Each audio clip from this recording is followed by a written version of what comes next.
প্রায় ৩ মাস পর নতুন নামে সর্বসাধারণের জন্য খুলে দেওয়া হলো গাজীপুরের সাফারি পার্ক। পুরনো নাম বদলে নতুন নামকরণ করা হয়েছে সাফারি পার্ক গাজীপুর। শিক্ষার্থী আন্দোলনের সময় দুর্বৃত্তদের হামলায় ক্ষতিগ্রস্ত হওয়ার পর বন্ধ রাখা হয়েছিল পার্কটির কার্যক্রম। নতুন প্রকল্পের মাধ্যমে সাজানো হবে পার্কটি, বলছে কর্তৃপক্ষ। গত ৫ই আগস্ট সাফারি পার্কের মূল ফটকে হামলা চালায় দুর্বৃত্তরা। ভেঙে ফেলে অফিস, মিউজিয়াম সহ বিভিন্ন স্থাপনা। ক্ষতি হয় প্রায় ২.৫ কোটি টাকার। দীর্ঘ ৩ মাস পর শুক্রবার থেকে পার্কটি খুলে দেয় কর্তৃপক্ষ। এতে ঘুরতে আসেন শিশুসহ দেশি বিদেশি বিভিন্ন বয়সের দর্শনার্থীরা। দীর্ঘ ৩ মাস সাফারি পার্ক বন্ধ ছিল, আসা হয় নাই। এখন দীর্ঘ 3 মাস পরে খুলছে সাফারি পার্ক, এখন ঘুরতে আসলাম, ভালো লাগলো।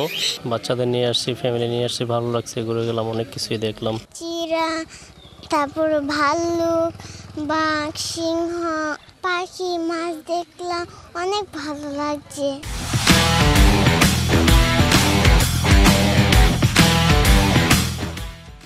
This park is very interesting.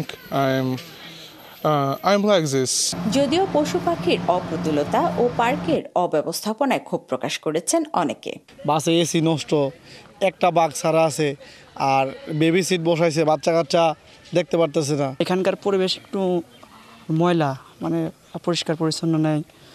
আর এখানে খাবারের ভেতরের দাম অনেকটা বেশি। সাময়িক সংস্কার করে খুলে দেওয়া হলেও নতুন প্রকল্পের মাধ্যমে সাজানো হবে পার্কটিকে, বলছেন পার্ক কর্তৃপক্ষ।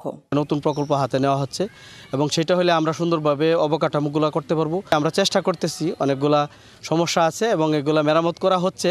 তারপরে আমরা ভালো কিছু করার জন্য এবং নতুন গাড়ি আনা যায় কিনা এটা অফিসিয়ালভাবে ঊর্ধ্বতন কর্তৃপক্ষকে জানানো হয়েছে এবং নির্দেশনা অনুযায়ী আমরা চেষ্টা করব। মঙ্গলবার ছাড়া সপ্তাহে ৬ দিন খোলা থাকবে সাফারি পার্ক গাজীপুর।